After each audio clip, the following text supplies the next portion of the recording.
Hello, I'm Roberta Russell. Welcome to Life Talk. Today, I'm very proud to introduce you to our guest, Dr. Charles McCutcheon. Dr. McCutcheon is a man to be reckoned with.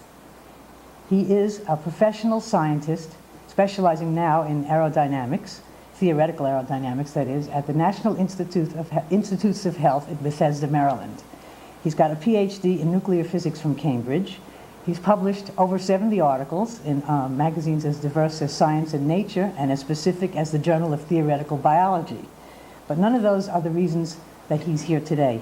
The reason he's here is that he's a man to be reckoned with because he stood up to the establishment in science, which many people cannot do. He stood up to them, and he's done it in public at great personal expense. He was doing this previously in a lecture that was sponsored by the Kroc Foundation. And this was a very controversial lecture, and Kroc sponsoring was necessary. Kroc is the man formerly known as Ray Kroc, who took McDonald's, the chain of McDonald's, from a chain store, a small chain store, to where it is today, and he has a history of picking winners. I think Dr. McCutcheon is one of those winners. I'm very proud to present him, and he's one of these people who's not a professional complainer. He's a professional scientist who's trying to make things right. Dr. McCutcheon, can you tell us today what's wrong with science and what can be done about it? Well, what is wrong with science is a naive application of democracy. What does that mean? Well, suppose we were to run professional tennis on democratic principles.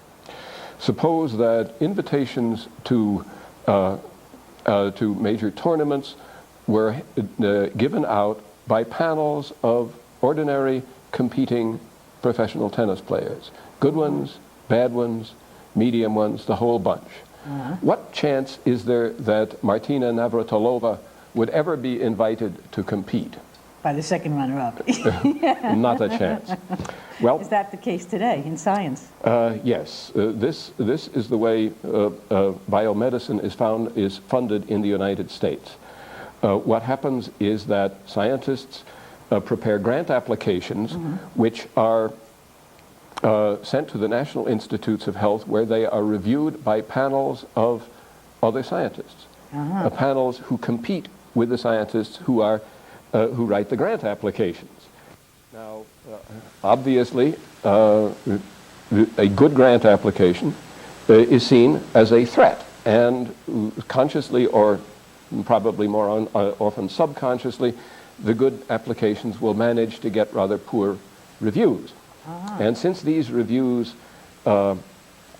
largely control whether the applications will be funded, they have almost total control over the course of science and the course of scientists. Because if you don't get funded, two things happen. You don't publish anything, and secondly, your university will not like you, because the university has become addicted to all this nice public money for biomedical science. That's the publisher-Perry syndrome. And yes. So, and you might ask where this problem came from. It came because the Congress and science, in their wisdom, just after World War II, when it was decided to put a great deal of government funding in science, decided that the scientists would make up their minds where the money would go. The scientists would direct the flow of the money. Yes, of course it makes sense if you don't think about it. Because think of what really happened. The politicians, that is the national politicians, said, we don't want this money to be controlled by pork barreling. We're going to give up that pork barrel. We're going to have no politics in this in the public funding of science. So they then gave the money as a big lump to the scientists to carve up among themselves. Whereupon the scientists inevitably created their own politics by which it is carved up. And that's the trouble. The way the world works, yeah. Well, I understand from your writings, in fact, you wrote an article that was published more than once by popular demand called An Evolved Conspiracy about this issue. And in it you say that these reviewers who are parsing up things according to their best judgment, which is obviously affected by their interests, these reviewers are anonymous. So in other words, nobody can turn around and say, hey, you didn't pick this or you did pick this. Is that the case? Yeah. And this is another example of the same problem of having work reviewed by one's competitors. Please note that many reviews are good. Reviewing can make articles much better than they were before. Reviewers spot things, both right and wrong, which the original author didn't see. And so reviewing has its value. However, you have to have someone who knows. It does seem to me that any reviewer ought to be willing to sign his work. If he is not willing to sign the review, I don't see why anyone should pay any attention to it. So that's my only solution, is to have what signed justification reviews. do they give for not signing? I mean, after all, they're supposedly senior scientists who are doing the reviewing, right? People who are in a position to judge, right? No? Not by a track Not record? if you want a review well done, because senior scientists don't have enough time. So you get more administrative types. No, well, if you're smart, you'll get fresh PhDs who will sweat blood on the review, and if they don't understand something, they'll look it up and find out about it. Do they do that, though? Oh, this happens sometimes. Yeah. So they're doing some of the right things. Oh yes, yeah. But they're still anonymous. It's still anonymous, and I just don't think that's necessary. The usual view is that that people will be afraid to tell the truth in a review that is signed, but it strikes me that admits that the science is already political, and it tends to make it even more political. Absolutely. So, and it would seem that one would be proud of a review, good or bad, because I am. I've done good ones. Yeah, and it's not true like sign that. the reviews. The reviews are done by editors in other journals that are not regular science, aren't they? Which are signed. I mean, don't people take the credit in other places, or is this? I don't know. I don't know how much science. Some journals use signed reviews. Some journals, in fact, don't really mind too much if the reviewer talks to the author. But some are very touchy about it. By people who sign, and they become known for their judgment by the signature. So it's interesting that they picked this. I mean, it does seem to indicate what you say, that it's very political. Why wouldn't you be proud of your review? Yeah. Well, maybe the people that are doing it the way you're saying, where they put their names, although you can see if it's a student or a postdoc who's breaking their necks to do a fine review, and they review somebody who's senior to them, which is inevitable, and they say this is no good, seniority doesn't prove merit. So it's a dangerous. They'd have to be given immunity, political immunity. But there would be someone else who would hire them. Someone who didn't like the guy they panned might hire them. Probably, yes. Okay. But how would you say that most discoveries in science that are important are made? Are they made through the funding process? Where do they come from? They're usually made by some kind of accident. Like penicillin? Well, I give you the best one that I can think of. Someone noticed that flies were circling around and lapping up urine from a dog which had had its pancreas removed. The urine was sweet. This was the beginning of the understanding of diabetes. Really? Now suppose someone had said, gee, what are those flies there, and stepped on a few of them, and that was the end of it. Someone was bright enough to realize that something was going on. Did that person, I don't mean to interrupt you. I don't push me. I don't remember any more of that story. But in general, real discoveries are accidents because if you can predict the thing well enough to describe in the grant application what you're going to do, then it's not really very novel. It isn't anything that is a surprise to you.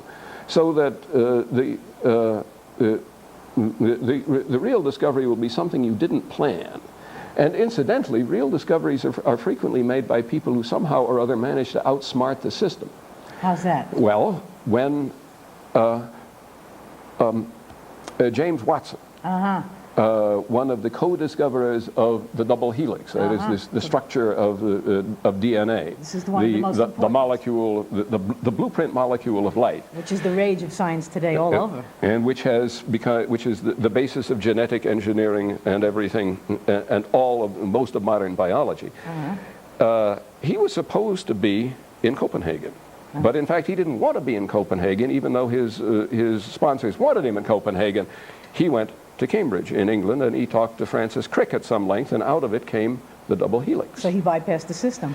Well, he just didn't do what the system told him to. They were forever writing him letters saying, go to Cambridge, and he was forever, I'm not sure what, but stalling.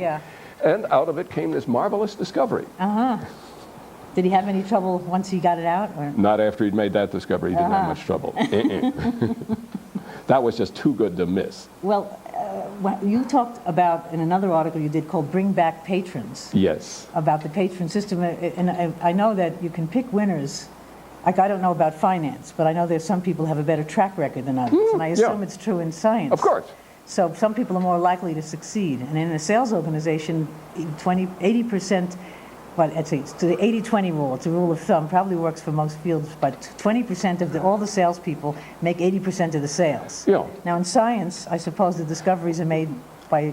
I think in science this is true, or would be true, except that unfortunately science has this mechanism of tending to throw the to stultify the top 20%. Because the top 20, you see, the problem with science is it gives all the poor salesmen some control over the good ones. Yes. And you want the boss man to be control over the good ones, but if you have a truly democratic science, you don't have any boss man. So that's why you want that's why you want a patron system, whereby the decision to fund somebody is made by a person who is not his competitor. And knows how to pick winners. Oh yes, yeah. That's an important skill. Yes. A track record of picking winners. And this is a skill which has really is not recognized by the modern grant system. That's right. It's not there is no place for the patron or the promoter, the guy who can find the people, get the money, and get the whole thing working. He's not recognized as having an occupation in modern biomedicine. Would it be an interesting development if they could make a rating system, since if people were not anonymous, and they made a rating system as to who recommended whom, and how successful they were, so that you could see which raters were better. Wouldn't that work? Yeah, but this is not done, and incidentally, it would be hard to do. Why? Because who decides what's successful? That gets to be very tough. Well, you're not worried about deciding on the success of the double helix, right? Yeah, no, that's true. Yeah, but the trouble is that someone is going to be determined to make this thing numerical, and it will all sink in a pile of computer printouts. So it has to be more intuitive. I'm afraid so. Well, as far as patrons go, you mentioned there was a Donald Glaser. Oh yes. What happened with him? Well, Glaser, supposedly while contemplating a stein of beer, had the idea of the bubble chamber, which is a device which was to spot the passage of nuclear particles by seeing a track of bubbles that they produced in a superheated liquid. Sort of as if you shot a nuclear particle through ginger ale, and you suddenly saw this path of bubbles in the ginger ale.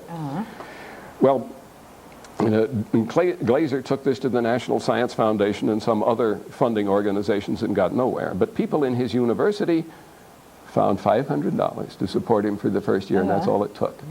And from then on, he was off. It worked. So maybe if you can't change all of science in one shot, because an establishment, after all, tends to maintain itself, what if, you think it would work if a small group were started that incorporated some of these things you're talking about, a patron, accountability of the reviewer, open review, not anonymous. It would, yeah. And then you also brought up some other points. Like you said that there's a lot of postdocs being produced compared to what there used to be. Yes. Why is that, and how does that affect this whole system? Well, yes. This is another big problem. It is a demographic problem. Comes from a very simple fact, or two simple facts. One is that, or one simple fact that leads to another. One is that most research is the actual filling of the test tubes and the pouring of the solutions is done by graduate students with the advice or sometimes over the objections of their supervisors. Now, a good supervisor can in a career turn out 10, more than that, PhDs and graduate PhDs. Where are these people going to go? Because remember that during their graduate years, they were underpaid, overworked, and I know I was certainly underpaid and I was certainly overworked. I never worked so hard in my life. And Cambridge this way. Yeah, and this period of slave time they expect to be repaid somehow or other, that sometime eventually they expect to be supervisors. They expect to be university lecturers, assistant professors, and so on. One would hope so, yeah. But unfortunately, if each research professor turns out 10 graduate students, well, the number of university places is not going to expand by 10 every graduate student generation, which is what, 20 years or something like that. So science was popularized, it drew a lot of people, and now they're overproducing. And now there are all of these postdocs, all of these people who are graduated from the university, graduated from graduate school, and find themselves as what Marx would have called a reserve army of the unemployed. God, how depressing for them. Well, yes. After all that work. Exactly. And it means that the universities have a buyer's market. And they have responded by concocting a lovely position known as a postdoctoral fellow, which sounds good, sounds like but forever. in fact is 2 years and no prospect of tenure at the end of it. It's like human bondage. Yeah, except you're not really bound to anything. I mean, if human bondage, you've at least got a job. You're a slave, somebody owns you. These people are owned by nobody. So at the end of their 2 years, the university takes them to the edge of its territory and pushes them overboard. Rather like refugees in Europe during the years between World Wars I and II, where you'd be marched to the edge of Switzerland and heaved into Austria, which didn't want you either. So this must turn them against each other, fighting for the Of course, because they're fighting for a small number of jobs. And to publish anything, to get out. And some of which is not very good. And perhaps out of this comes the problem that we currently have with science fraud. And there is probably more than there used to be. Because of the pressures. Yeah, they have to publish something, and gee, if the experiment hasn't worked, there's a great temptation to invent some data and pretend that the experiment did work and hope that the theory was right anyway, so the next person who do the experiment will have it work. So this is it's not a happy situation, and the other side of it, you have these postdocs mentors who are not above snitching whatever credit they can from the postdoc. So Yes, the it used to postdoc be very common in psychology, but less now. But not in science? well, you in say? science there is a lot of it. Really? And so that one really has the makings of a class war here between the people on the bottom and the people on the top. Well, what happens with the ethics committees? Don't they have an enforcement arm in science? Well, it turns out that the ethics committees unfortunately work for the universities. They don't work for the postdocs. So they won't And the enforce a postdocs pretty complaint? automatically Will they lose. investigate if a postdoc complains, look, it was my idea, I did it, and I'm not even on there? Or I'm They at the end? investigate and the postdoc loses. Always? Yeah, or they investigate and the graduate student loses. Well, let's say always, well, given a long time, I might be able to think of an example of where the postdoc or graduate student didn't lose, but I can't right at the moment. Did you once say, or am I misquoting you, that the Office of Research Integrity stated overtly that they will not pursue cases of these postdoc that's right. ideas from underlings It coming up? did. Did they state that in print, or how did they It state did, that? I'm told, state this in print. But it took a great deal of levering to get them to say this. Wow, did you do that? Well, I was one of the people levering. What they would do is they would accept the case from a postdoc, play the postdoc like a fish, and at the end of it make some statement which would indicate that the postdoc couldn't have won right from the beginning, that it was a lost cause. So that's the end, the final analysis is that every case the postdoc loses. That's right. And what they say is that in collaborative science involves a voluntary sharing of ideas so that theft is impossible. So I have an idea. It's actually something I could have put to you. Since there's no way to, is there a way, or could there be a way for these postdocs who have ideas, or maybe aren't in print, to put it in just to the scientific community, kind of in a newsletter? In other words, instead of just giving their proposal to the powers that be to decide whether they should get a grant, if they put it as a suggestion with their name attached, so nobody can mistake, I mean, it's copyrighted as soon as you put it in print and put a little C with a circle. I mean, that everybody would know where it came from. Right. You can't own an idea. Doesn't mean no one will steal it, but it does mean you can prove it came from you. Are you suggesting that perhaps the internet would be a good place to put this material out? And if so, good luck to them. Why not? Good luck to them. Internet, that's a good idea. You know, I mean, a lot of people, there's a scientist in the area of the Adirondacks where we happen to be creating this picture. And he was looking and he saw a gene that he cloned in another organism on the computer. He called up and he got a job with all kinds of privileges in a laboratory. Thrilled. Never underestimate the miracle of the semiconductor age. I was thinking of not just the computer, what about a newsletter that would go around to, I mean, after all, there's not that big a community in the world of people who know these specific topics. Newsletter's got to have somebody to run it. The internet, you've only got to type the thing into it yourself. But wouldn't it be relatively cheap? I mean, for instance, suppose a patron arose out of this. Ah, okay? yes. I mean, for a few $1,000s, a newsletter is, with the desktop computers and everybody's computer literate in the scientific community, couldn't they produce a newsletter even monthly or quarterly? Well, there's, to some extent, this has been done, and I even published something in a journal like this. It was called, and gosh knows, I now lost the title of it, but it was a Lonely Hearts journal. That is a journal for stuff that you couldn't get published elsewhere. And it turns out that yeah, I think it was Speculations in Biomedicine or something. Does it anyway, still exist, this?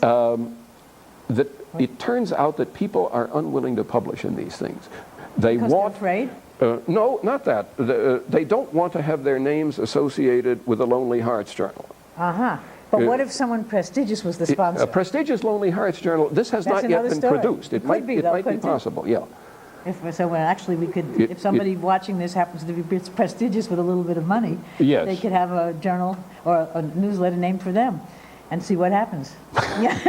Good luck to you. Well, do you think that those people who distribute funds in science are evil or bad, or you think they're just victims of a system that's expanded beyond an ideal way of running? I think that, as in all walks of life, there are some real, genuine, nasty pieces of work. However, I think, again, as in many situations which have gone thoroughly bad, it's not the people who were bad to begin with. They found themselves in a situation where it was almost impossible to do right. Result, they did wrong. So I think that most of this misbehavior by scientists toward other scientists is a combination of a touch of the old Adam plus a system which was very badly thought out. And people did not think of the consequences of throwing money at the scientists and letting them carve it up with no referee. Yeah, but I guess most of the people, some people just go along with whatever there is because they're not capable, like you are. You must have experienced extraordinary hostility when you came out. There is very upsetting to people to stand alone, and nothing could kill another person faster than the hostility of his fellow man, particularly his work peers. Two phenomena go hand in hand here. One is that everybody in this system is frightened. They're frightened that they won't get the grant. They're frightened that they won't get tenure. They're frightened that they'll offend somebody who has the political power to deny them the grant in the future. It's a world permeated by fear. And that is one of the strangest and saddest parts of science, especially biomedicine. In addition, there is a very strong identification with the pack. There is a great tendency to pick the odd person and rip him or her to shreds. And like the painted bird story, where the birds flying into different color and the other birds kill it. Oh yes, yeah. And part of this is fueled by a certain amount of guilt, because suppose some postdoc complains or some graduate student complains. The response from the others tends to be, they steal from all of us. Who is she, usually she, to complain? So the complainer is resented for having the determination that the rest of them really sort of thought they should have had, but then again, maybe they didn't think they should have had. Maybe the complainer's wrong, and it's all a sort of nasty psychological mess. So what gave you the courage to go on in the face of all this? Because somebody did a piece of rotten science and I wouldn't put up with it. Simple. So it's basically your integrity. No, I just don't like rotten science. It just offends me, that's all. Well, so what did you do? What was your first step when you saw what you thought was rotten science? Did you go through channels? Yes, I went through channels. And did you get thwarted, or what? Did they try to take away your privileges? The Science Foundation was fair to begin with, and in fact was quite fair. NIH was completely inaccessible. NIH has this study section system which I described, the system by which the decision of who to fund is made by a panel. Yes. And if you go to NIH and say, look, these guys are wasting your money, NIH says, we didn't do it. The study section did. So they passed the buck. Exactly. Do you find that science is now less productive, per investment than it used to be, or is that hard to say? That's very hard to say because no one is doing the control experiment. There's not another United States sitting over here with a different system. All you can say is that that I know of particular scientists who are good in particular branches of science who were pushed out. I know scientists who are pushed out who are better than those who are in. And that doesn't make for very good statistics. I can't give you beautiful numbers on this. But you have colleagues like Walter Stewart and Ned Fetter. Are they in the similar position as you are? Well, they have received a greater honor than I. They have been officially muzzled. Really? Yes. No one has officially muzzled me, but it may come. I doubt it. I doubt it. Well, I can't see you being muzzled. I think that people who have courage have to stick together, because otherwise we'll all be muzzled. And I think the phenomenon you're talking about of being silenced and the crowd turning in to destroy the person who's just causing the disturbance is true in every field of life. It's the human condition. We all want to belong. Right.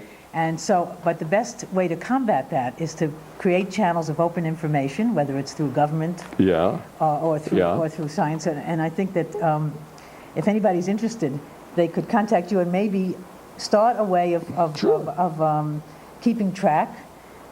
Maybe start a pilot program where people were accountable and for what they say and recommend, and take a look at where the real production is coming from. You're asking for something rather a lot here, because you are proposing to get whistleblowers to cooperate with each other. Don't they? These are people who wouldn't cooperate with anything. That's why they're whistleblowers. Doesn't it give you strength to see other people who are in your position? Sure. But I just point out that you are trying to produce a society of some of the most unsocializable people known. But don't you think also that systems tend to correct themselves? They go so far, it gets unbalanced, and then after all, there are a lot of good people there. A lot of them are very smart. They worked hard to get their PhDs. They have an investment in the field. Don't you think somewhere it makes them sick to see fear permeating, that they're looking for a breath of fresh air? And if you could show them a way, without making them wrong, without being too radical, but by giving them a pilot area, don't you think somebody might go for it? I think so. I think that the hardest thing is to convince people that a system which did seem to work quite well 30 years ago, principally because there was so much money that almost no one was rejected, is now counterproductive. And people are just not willing to see their world upset that way. I see. Well, I think that if anybody is out there listening who finds any of these ideas congenial, and they might like to get reprints of Dr. McCutcheon's articles, which are available, if they write to Dr. McCutcheon at the National Institutes of Health in Bethesda, Maryland, and the information will scroll on the screen for anyone to see. And in the meantime, I'm very grateful to see you here and to hear you, and ever onward. Roberta, it was a lot of fun. Thank you. Thank you.